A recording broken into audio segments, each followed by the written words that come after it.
Columna del día de la fecha. Primero lo que voy a hacer, un poco a modo de presentación, porque me han pedido que haga eso, es contarle de qué se trata y de qué va las efemérides beligerantes que me gustan hacer acá en el programa, que hago hace ya muchos años, que fueron mutando.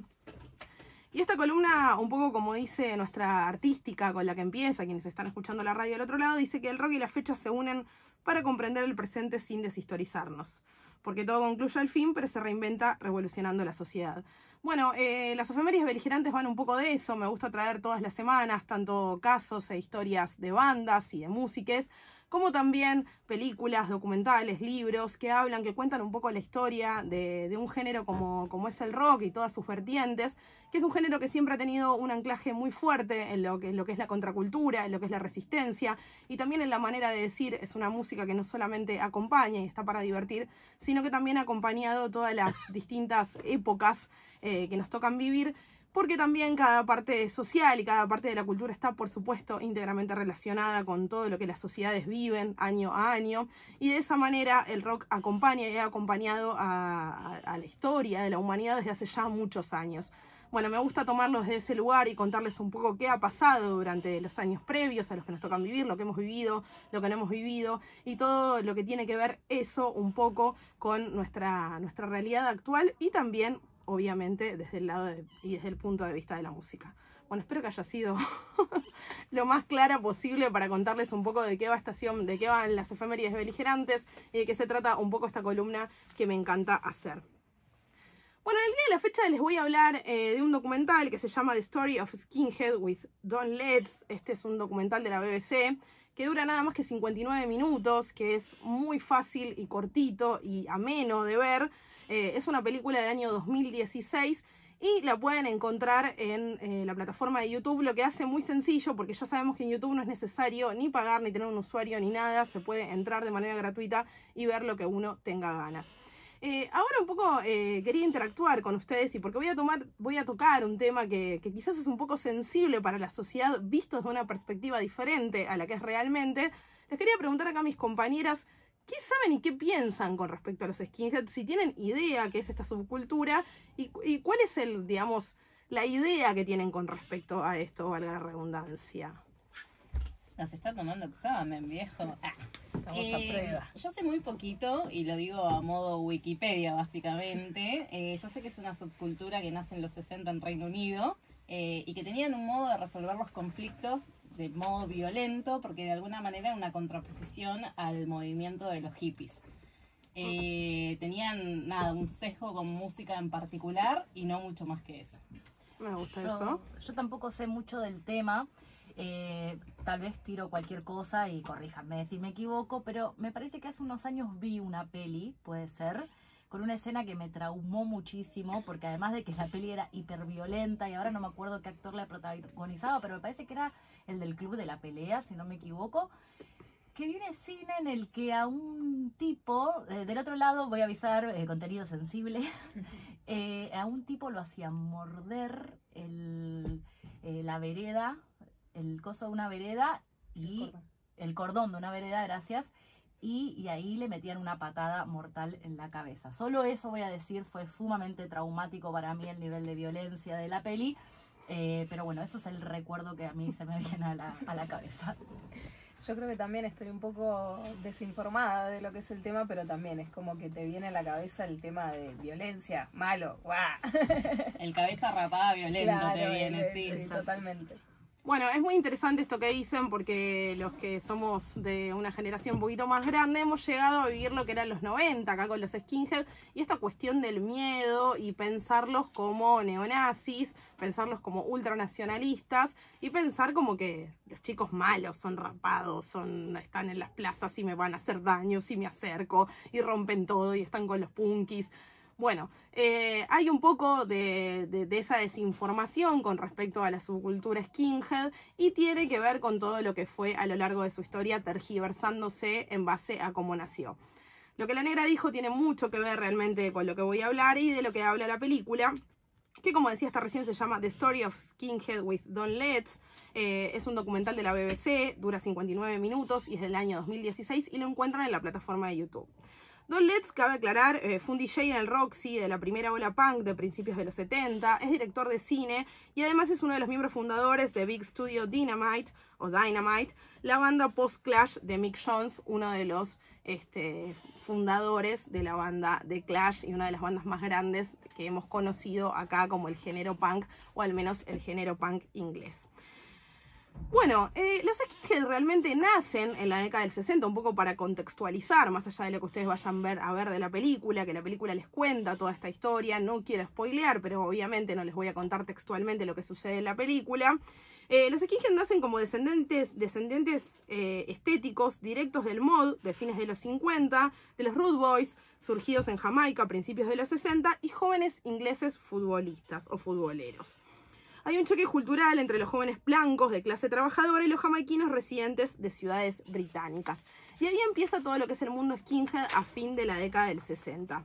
Para que tengan una idea, si no saben lo que son los mods, acá hubo un resurgimiento muy grande y en el mundo, en la década del 80, los primeros discos de los fabulosos Cadillacs los tenemos a ellos vestidos muy mods. Sucede un montón con los discos de los Clash también de los 80. Bueno, los mods eran ingleses que se vestían con ropa elegante y escuchaban blues, soul y jazz.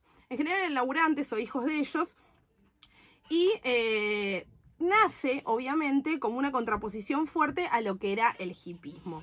Por otro lado, los Rude Boys, con la independencia de Jamaica en el año 62 del Reino Unido, hay una gran inmigración de parte de los jamaiquinos al Reino Unido por distintos motivos que tenían que ver con la crisis económica, política y social muy fuerte y muy latente post-independencia en Jamaica. Muchos se van a vivir a Inglaterra y traen dos cosas muy importantes, que son dos géneros muy importantes, valga la redundancia, el reggae y el ska. Bueno, entonces, cabe aclarar, pongámonos en contexto, están los mods, están los Rude Boys. Los mods vienen en contraposición al hippismo, y esto es importante porque esta cosa de verles las cabezas rapadas, de que se visten con tiradores, con pantalones de vestir, con sacones grandes, y con los Dr. Martens, con estos borcegos que hoy son carísimos y vemos hasta la persona más cheta del mundo con esos borcegos puestos, bueno, nacen como zapatos de trabajo en la Inglaterra fabril. Por eso ese cuero tan duro y que cuesta un montón ablandarlo y que cuesta un montón ponérselos. Bueno, en realidad eran zapatos de trabajo de los laburantes de las fábricas de Inglaterra. Y esto tiene que ver con esta cuestión un poco. El hippismo venía a mostrar, bueno, esta cosa del pacifismo, esta cosa de laburar lo necesario para vivir, del amor libre. Bueno, estos muchachos y estas muchachas dicen, ojo, acá hay laburantes, y los laburantes no tenemos un culo que ver con toda esta postura muy hermosa desde el punto de vista así como filosófico, pero bastante poco aplicable para la gente laburante, al menos en esos años, ¿no? El hippismo estaba un poco relacionado con esta cosa del niño, la niña bien, que podía darse el lujo de vivir como hippie, pues de alguna manera en algún lado encuentra el rescate. Convengamos que las familias y el contexto social de la década del 60 no tenía tampoco mucho que ver con lo que es el contexto actual, y las familias que tenían muchos hijos, que laburaban en fábricas, que se ganaban el mango para vivir, hippies, tu vieja, básicamente, era imposible sostenerlo en el tiempo. Bueno, en contraposición de todo esto y medio mezclado, sucede lo del tema de los ambientes de fútbol, y ahí un poco empieza la cuestión de tratarlos de violentos a los skinheads. ¿Por qué? También, contextualicemos. Fútbol en Inglaterra de la década del 60 a principios de los 70. No son esos estadios, para quien no los vio, hermosos que tienen ahora, con gente muy civilizada que apenas se para y aplaude un poquito y toma un trago y agradece el gol. Bueno, era muy picuso el tema del fútbol en esa época. Se generaba una cuestión mucho más de cancha, parecía lo que nosotros conocemos acá en territorio argentino. Y un poco los skinheads eran parte de todo esto porque era parte social, y de ahí se los empieza a tomar un poco como violentos. Se mezclan en el medio los hooligans, que tenían que ver con todo el mundo del fútbol, y ahí se empieza como a mixturar y a generarse algo más grande. Cabe aclarar, los skinheads cuando nacen se rapan la cabeza justamente en contraposición al pelo largo del hippismo, y también cabe aclarar, eran, como decía hasta hace un ratito, muchos de público laburante, y lejos de estar cerca de la discriminación y de lo neonazi, realmente lo que eran personas con mucha diversidad, y parte de todos ellos eran jamaiquinos que venían con toda esta historia del ska y del reggae, y que forma parte de la música que escuchaban en ese momento los skinheads, y de lo que nace un poco los principios del punk que vienen después en los años 70. algo tan común que nosotros acá en Argentina conocemos como pogo, que en algún momento se conoció como mosh, bueno, nace de esto. Si ustedes alguna vez vieron cómo se baila el ska tiene mucho de esto, de la patada, bueno, así es como nace esta cosa que después nosotros llamamos pogo y que en la década del 70 ya con el punk más arraigado y más fuerte se pone ciertamente violento. Pero bueno, nace de ahí, nace del baile del ska, que se baila saltando, que se baila pateando, que se baila así y que no tiene nada que ver con una situación de violencia. Todo esto se mezcla y le da un poco de identidad a lo que son los primeros skinhead. Bueno, a finales de los años 70 aparece el punk ya más ruidoso y pesado, y con este discurso antisistema que también tiene un anclaje en lo que era cultural. Hay una crisis en Inglaterra económica muy fuerte, de ahí un poco los Sex Pistols, No Future for Me, no hay futuro, no va a haber un mañana, chutémonos heroína, moramos mañana, total está todo bien, porque no va a haber futuro, porque el mundo está re picante. Bueno, en el medio de todo eso, todo este público skinhead empieza un poco a ver el nacimiento del punk, que también se desprende del ska, del reggae, de toda esta mixtura que empieza a generar un poco el punk en Inglaterra, y ahí es donde empiezan las agrupaciones ultranacionalistas de derecha y supremacía blanca a pisar fuerte. El British Movement y el National Front empiezan a reclutar gente de clase obrera, poniéndolos en contra de los que supuestamente venían a robarles el trabajo. Y paréntesis acá, escuchemos y démonos cuenta cómo la historia sigue corriendo y hoy en día nos siguen diciendo lo mismo. Bueno, supuestamente los pakistaníes, los indios y los jamaiquinos venían a robarle el laburo a los blancos y de esta manera un poco los activistas fascistas, racistas y xenófobos empiezan a reclutar gente. Así empiezan los skinhead neonazis, que es como los conocemos más en la década del 80 y en el 90. En los 80 el skinhead sale de Inglaterra y empieza a esparcirse por el mundo. Y se empieza a conocer desde este lugar de la nueva forma de militantes activos, racistas y ultranacionalistas. En contraposición de todo esto, en el año 86 en Estados Unidos se forma la agrupación Sharp, en la que prevalece el antirracismo, la oposición a la discriminación y la solidaridad. Y en esto también hay grupos de skinhead antifascistas a lo largo de todo el mundo, un poco replicando que la historia de los skinhead nace desde otro lugar que no tiene absolutamente nada que ver con los neonazis. De hecho, en la época de los punks, los skinhead empiezan a vestirse también con ropa más militarizada y que no tenía absolutamente nada que ver con lo que era, cómo se genera originalmente esta subcultura a fines de los 60. Negrita, ¿querías decir algo? Sí, lo que quiero decir es que me parece sumamente interesante, digamos, abordar este fenómeno como esto, ¿no? Como un fenómeno cultural de un momento dado y determinado en épocas, ¿no? Y en un lugar preciso en el mundo. Sobre todo porque hay una tendencia a criminalizar las subculturas justamente porque no se adaptan a las culturas dominantes, porque tienen un sistema de creencias y de valores por ahí diferente o que incluso es contradictorio y está en la vereda opuesta de las culturas dominantes, y hay una tendencia a perseguir, criminalizar con esto de que todos creíamos que nacen y nacieron desde sus orígenes como culturas violentas y no todo esto de, digamos, de querer representar una clase obrera, ¿no? Y diferenciarse de algo que era muy naif y que no tenía que ver con la realidad toda de toda una sociedad.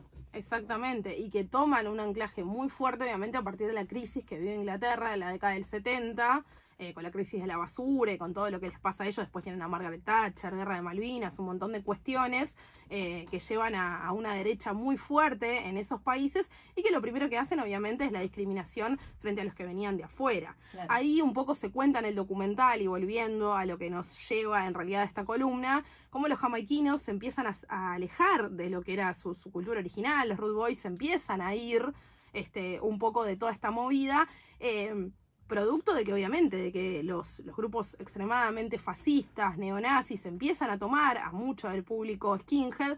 Bueno, la película también se ve y cuentan el por qué sucede todo esto, no les quiero spoilear, hay muchas entrevistas, es muy interesante porque parte de los skinhead de la década del 60 hablan en este documental y le cuentan al director que no es ni más ni menos un británico, pero es descendiente jamaiquino, se le ve en su estética, está con el gorro típico donde se guardan las rastas, exactamente. Y también Facito, y bueno, y un poco cómo se empiezan a alejar los Rude Boys originales. Bueno, en el medio de todo eso sucede los Specials, una de las bandas más grandes de ska que hemos tenido a nivel mundial. se empiezan a alejar de todo este clima porque obviamente un poco la subcultura que ellos también habían creado en este momento se empieza a poner picante y empiezan a militar la supremacía blanca y empieza a haber una fuerte discriminación. De ahí estos skinheads que nosotros conocemos en la década del 90 con la esvástica tatuada en la frente y toda esta cuestión súper violenta. Bueno, ellos también luchan contra todo eso y en base a eso voy a decir que actualmente los originales se hacen llamar skinhead del 69. En la película no les quiero spoilear, pero se los ve a personas que esta película es del 2016, ya tiene unos años, pero tengamos en cuenta que personas que fueron jóvenes a fines de los 60, principios de los 70, hoy ya tienen 60 y largos, 70 y pico de años, y sin embargo siguen teniendo esa estética skinhead, donde los hombres tienen la cabeza rapada, estos sacones largos, pantalones de vestir, tiradores y las botas, y las mujeres usan como un corte muy cortito a la cabeza con unas patillas muy maquilladas, muy lo que también un poco tomó el género más punk en los años 70 y se desprende un poco de todo esto. Bueno, ellos siguen luchando, por eso el Sharp, que después también se separa en dos, todo esto de la película lo van a ver, uno de los entrevistados aparece con su chaqueta, con el logo de Sharp, que es esta agrupación que se hace llamar antirracista en oposición a la discriminación y con la solidaridad, justamente reivindicando lo que son los skinhead originales. Y algo que quería decir y que encontré por ahí en internet como un poco para darle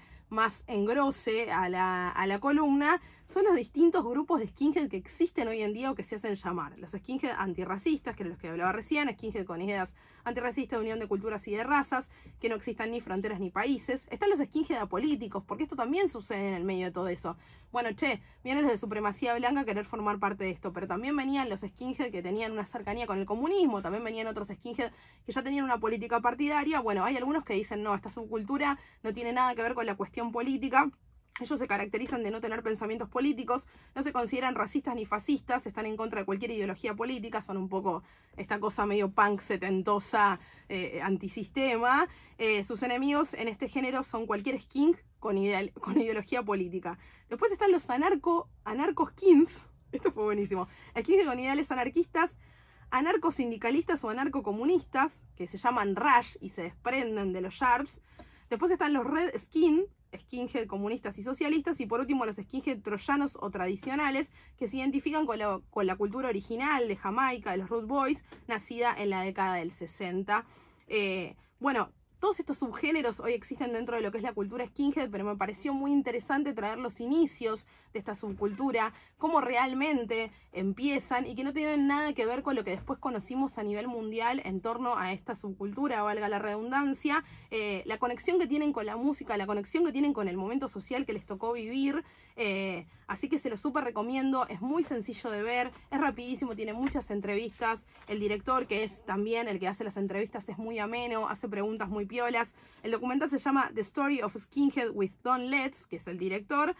Como dije hasta hace un ratito, es de la BBC y está subida a la plataforma de YouTube, así que la puede ver cualquiera. Mírenla porque está buenísima si les interesa el tema y también un poco para rellenarse de cultura y para conocer cosas que a veces los medios de comunicación y los grandes movimientos sociales, depende del momento histórico que nos ha tocado vivir, nos tergiversan la realidad. Y cuánto les cuesta a los skinhead originales decir, che, loco, nosotros no venimos de algo que tenga absolutamente nada que ver con esta postura ultranacionalista y racista. ¿Querían agregar algo, compañeras, con respecto a esto?